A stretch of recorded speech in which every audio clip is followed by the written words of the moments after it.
Greetings and welcome back to Debatus. Today I'm going to talk about Universal Basic Income, UBI.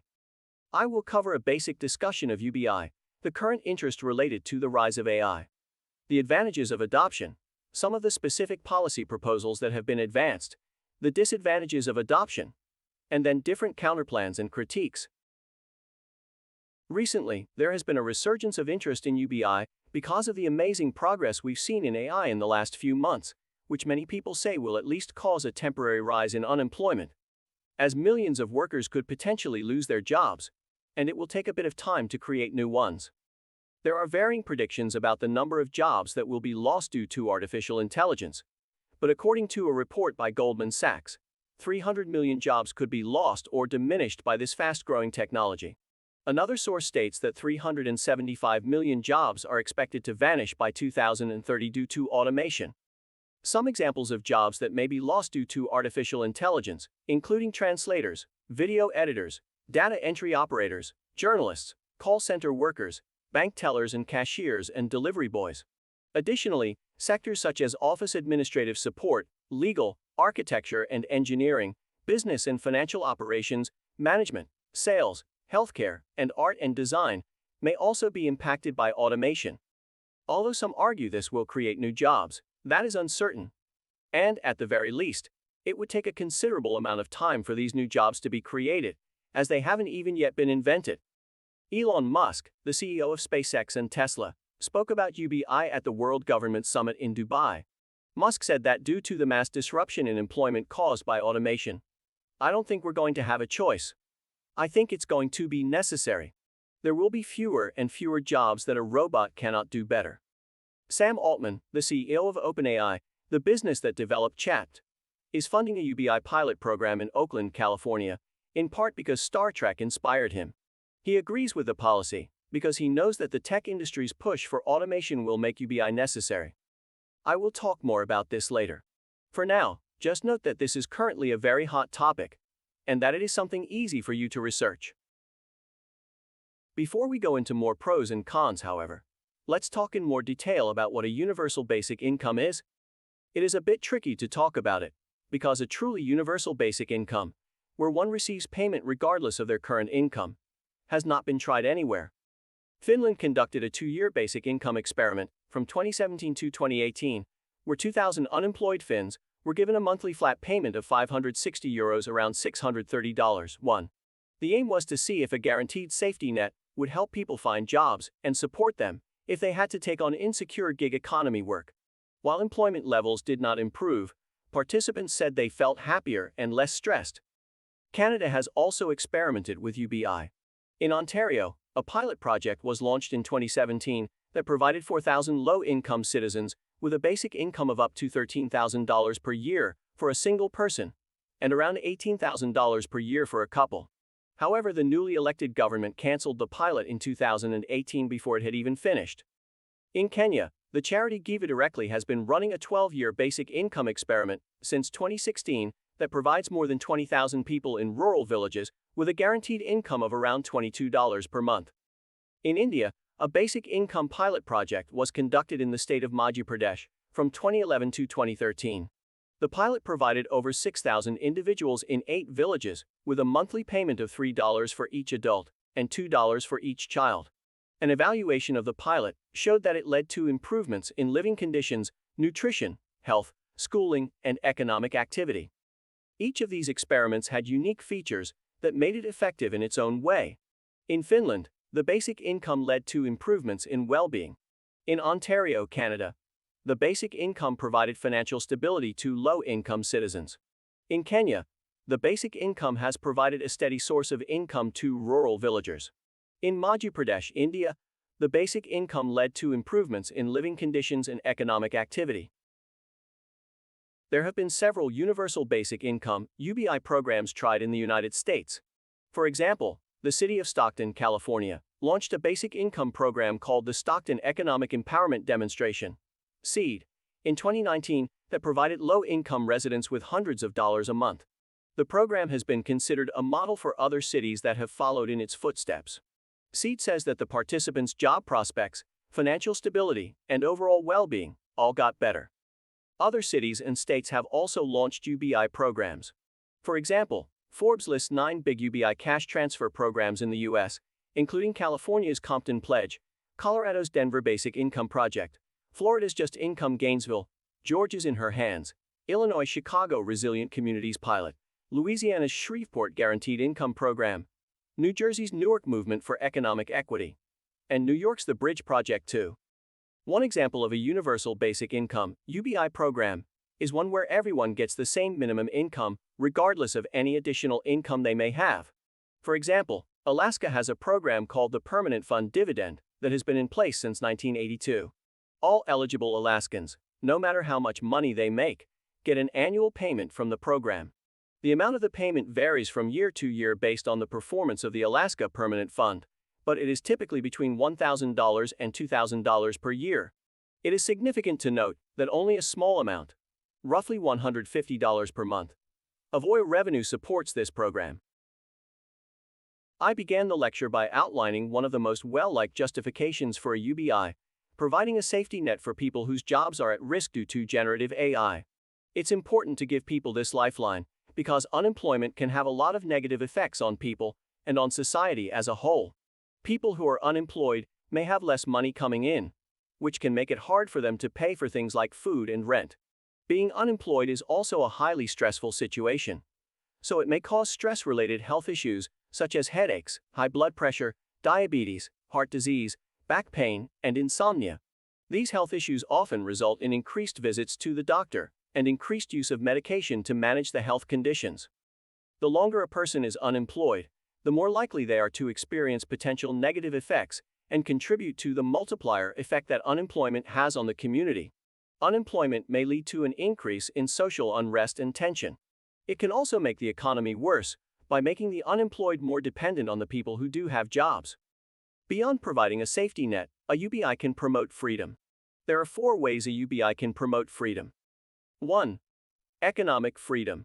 UBI provides a financial safety net for individuals, which can give them the freedom to take risks and pursue entrepreneurial activities without the fear of poverty or financial ruin.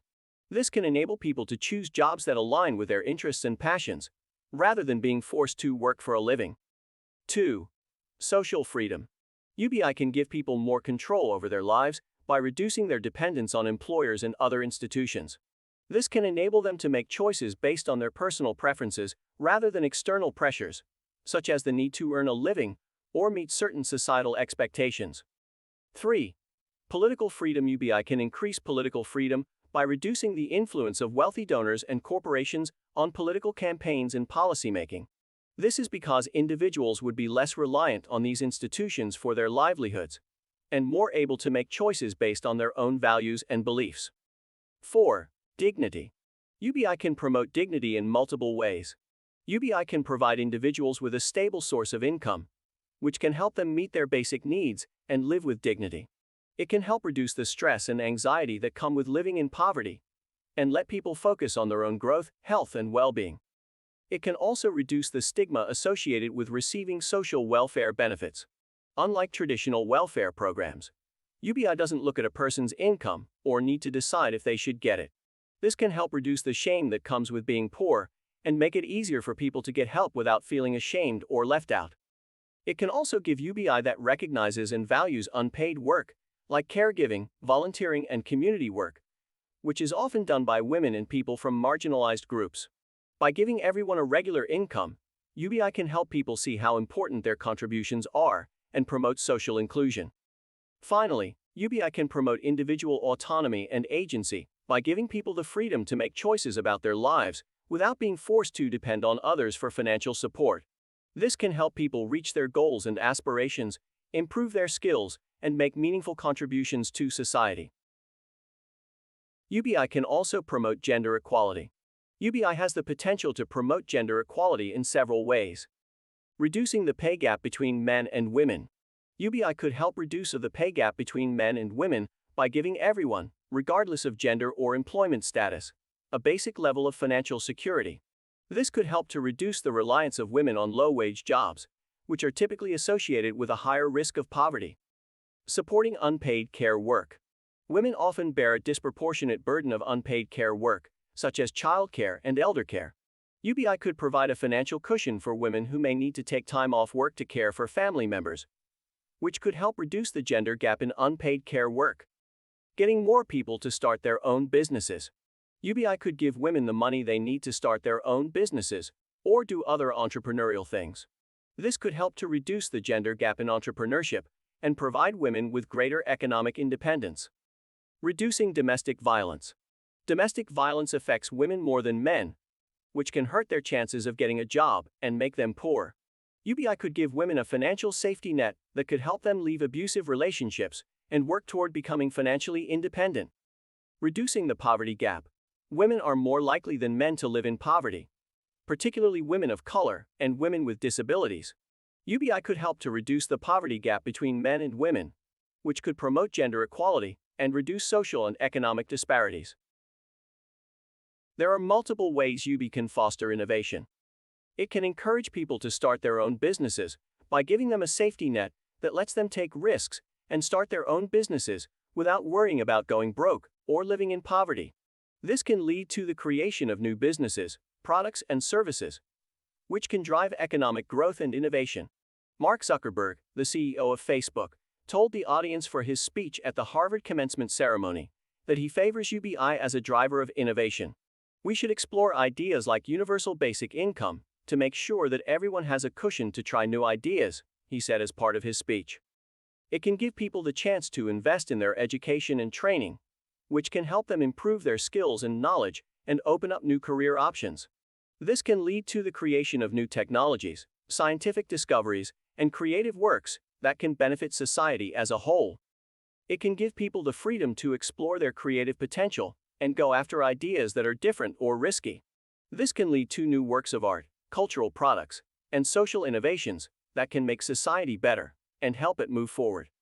And it can help people work on social innovation by giving them the tools and support they need to solve social problems and make good things happen in their communities. This can lead to the development of new social programs, community initiatives, and advocacy campaigns that can improve the lives of marginalized groups and promote social justice. UBI can help the economy grow by getting people to spend more money and buy more goods and services. This can lead to the creation of new jobs and businesses, which can drive innovation and economic development. UBI could promote racial equality. There have been discussions about using universal basic income, UBI, as a form of reparations. For instance, as part of a reparations program, the Movement for Black Lives recently endorsed UBI. The compensation for reparations could take a number of forms, but most arguments call for direct cash payments, which is where the concept overlaps with the idea of an UBI. However, it is important to note that UBI and reparations are two separate concepts that can be implemented independently of each other. Most people think of reparations as a way to make up for past wrongs or injustices, like slavery or discrimination. If a UBI program were put in place as a form of reparations, it would probably be aimed at groups that have been wronged or put at a disadvantage in the past. If the same amount of UBI were given to everyone regardless of their race or ethnicity, it would not be considered a form of reparations. Now that we've discussed many of the general benefits of a universal basic income, we are going to discuss ways of implementing one. You may want to specify these things in your plan, or you may not. But these are the broad things you want to consider. Does what you are proposing apply to everyone? There are different universal basic income schemes, but most other than Alaska's only apply to a limited number of people, usually those with a low income. There are advocates, however, for providing it to everyone. The resolution only requires that the proposal be a basic income, not a universal income. Andrew Yang, the entrepreneur and former Democratic presidential candidate, made UBI a central part of his campaign platform, proposing a freedom dividend of $1,000 per month for every American adult. The more people that are included, the more this will cost. Does your proposal include cutting means-tested welfare? Means-tested welfare programs are social welfare programs in which eligibility for benefits is based on the individual's or family's income and assets. In other words, programs that look at a person's income are meant to help. The second type relates to the broader economic and political effects. We have now covered the basics of the affirmative side of the topic. Let's now look at the arguments on the negative side. First, let's look at the disadvantages related to workers and the economy. One way UBI could decrease the motivation to work is that it would encourage millions of workers to stop working. If people receive money without doing anything, it may encourage them to be lazy. Working less could lead to a decrease in economic growth. Work volume typically determines productivity, and productivity is crucial to the economy. If less work is done, productivity and the economy decline. Second, let's cover issues related to the broader economic and political effects. What do I mean by the broader economic effects? Well, I mean the effects of pushing trillions of dollars in government spending into the economy. And even that is divided into two areas. Where does the money come from, and what is the impact of it being there? Let's start with where the money comes from. Money for new government programs can come from one of three sources: borrowing, tax increases, or program cuts. Smaller UBIs, ones that only fund a limited number of people who meet certain requirements, would probably require modest funding changes. Others that propose money for everyone, and that could potentially cost $3 trillion annually, would likely require borrowing, tax increases, and program cuts. In other lectures, we'll talk about the problems with borrowing, like how it would lead to more annual debt, tax hikes that could hurt investment and growth, and cuts to programs that could hurt both the poor and the military. For now, just note these as a set of disadvantages. Second, let's look at the impact of pumping potentially trillions of dollars into the economy. There may not be a net injection of all of the money into the economy, as some may be taken out through program cuts or tax increases, but there would likely be a net injection. Pumping more money into the economy could increase inflation if individuals receiving UBI have more money to spend, which could lead to an increase in demand for goods and services.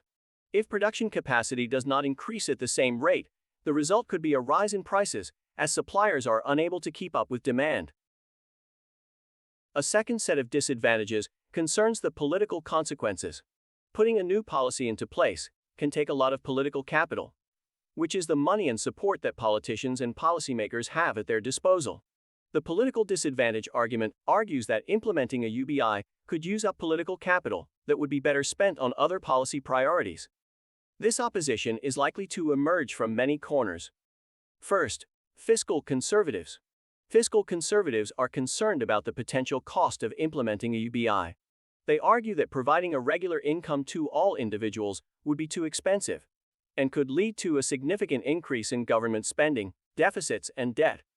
Second, corporations and the wealthy. Some corporations and wealthy individuals oppose UBI because it could lead to higher taxes or reduce the power and influence of the wealthy elite. They argue that UBI is a form of redistribution that would discourage hard work and entrepreneurship. Third, ideological opponents. People who don't believe in social welfare or want the government to stay out of the economy could be against UBI for ideological reasons. They argue that UBI is a form of socialism that would lead to a nanny state and undermine individual responsibility and initiative. Fourth, labor unions. Some labor unions are opposed to UBI because they fear it could lead to a reduction in wages and benefits for workers. They argue that UBI could give employers greater bargaining power and could lead to a reduction in the social safety net for workers. Fifth, social conservatives. Social conservatives may oppose UBI because they believe that it would undermine traditional family structures and work ethics. They say that giving everyone a basic income would make people lazy and dependent, and it could lead to a loss of social values. A big program like this could cost the Democrats some political capital, but it could also have effects on the election that could make or break their chances of keeping the presidency. A big program like this could cost the Democrats some political capital, but it could also have effects on the election that could make or break their chances of keeping the presidency. Now that we have covered the main disadvantages, let's look at the core philosophical objections, also known as critiques. Libertarianism, coercion. Libertarians generally believe that the role of government should be limited to protecting individual rights and promoting a free market economy. UBI, as a government-funded income support program, could be seen as an expansion of government intervention in the economy, which goes against libertarian principles. Libertarians might say that UBI would be coercive because it would have to be paid for by taxing people. They argue that taxation is a form of coercion that violates individual freedom and property rights, and that UBI could lead to a net loss of individual freedom and welfare. Capitalism. There are a few ways a UBI could reinforce a capitalist system. One of the main drivers of anti-capitalist sentiment is economic inequality and poverty. UBI could help reduce poverty and give people a basic level of financial security, which could reduce social unrest and provide support for movements that are against capitalism. It could also give people a safety net that would let them take risks and start businesses without worrying about going broke or living in poverty. This could lead to the creation of new businesses and innovations, which could drive economic growth and support for the capitalist system. A UBI could promote social inclusion, in addition to economic inclusion, by giving people the money and help they need to be a part of society and pursue their goals and dreams. By giving people a basic level of financial security, UBI could help reduce social exclusion and make people feel like they belong in the capitalist system. Anti-blackness. UBI has been suggested as a possible solution to a wide range of economic and social problems, but some people worry that it could be anti-black, which means that it could hurt black people and communities more than other groups. Here are some ways in which a UBI program could be anti-black. First, the wealth gap. Black individuals and families have, on average, significantly lower levels of wealth and income than their white counterparts. A UBI program that offers a fixed amount of income to everyone would not account for this wealth gap and might not effectively address the economic disadvantage that black people experience. Second, structural racism. A UBI program might not address the underlying causes of economic inequality and disadvantage, which are frequently due to structural racism. A UBI program might not be able to help black people get ahead financially if it doesn't address these root causes. People who are black may have to deal with social stigma and discrimination, which can hurt their jobs and access to resources. A UBI program might not take into account these social and cultural factors, which could make it less effective at helping black Americans make up for their economic disadvantages. Black people and communities may not have easy access to things like good education, health care, and housing, which could make it harder for them to benefit from a UBI program. Individuals. Access to resources. People and communities of color may not have easy access to resources like good education, health care, and housing, which could make it harder for them to benefit from a UBI program. If these structural barriers aren't fixed, a UBI program might not be able to help black people get ahead financially. The negative team simply advances alternative plans as counterplans. There are many types of counterplans that serve different purposes, but a common type of counterplan is one that is designed to solve the harm the affirmative identifies, e.g., unemployment and poverty, while avoiding a unique disadvantage. For example, at a basic level, someone may suggest a counterplan to extend unemployment benefits and argue that it would be much cheaper than providing a UBI for everyone. Expanding means-tested programs is one alternative. Rather than provide funding for everyone, we could only provide it to those in need. Bill Gates, the co-founder of Microsoft, isn't opposed to the UBI concept, but he doesn't think the time is right to implement it. Gates feels that resources are too limited to make it happen now, and instead more targeted programs need to happen first. Another alternative is to expand the Earned Income Tax Credit, EITC. The Earned Income Tax Credit, EITC, is a tax credit for low and moderate income individuals and families. It is meant to get people to work and cut down on poverty by giving them money to work instead of just getting help from the government. The EITC is a refundable tax credit, which means that individuals who qualify for the credit can receive a refund even if they do not owe any taxes. The amount of the credit depends on a number of factors, including the individual's income, marital status, and number of children. The EITC is designed to be progressive, which means that people and families with lower incomes get a bigger credit. The maximum credit amount for the 2021 tax year is $6,728 for families with 3 or more children, and the income limit for eligibility is $57,414 for single individuals with no children and $86,880 for married couples with 3 or more children.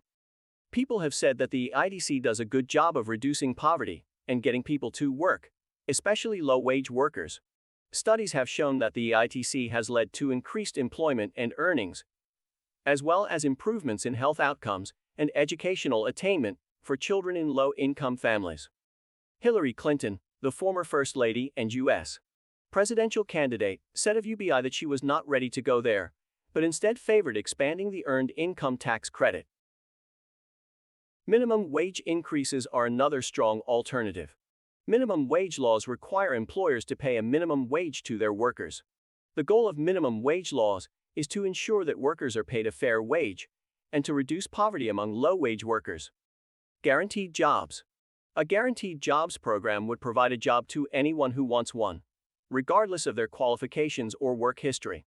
The goal of this policy proposal is to ensure that everyone who wants to work can do so and to reduce unemployment and poverty.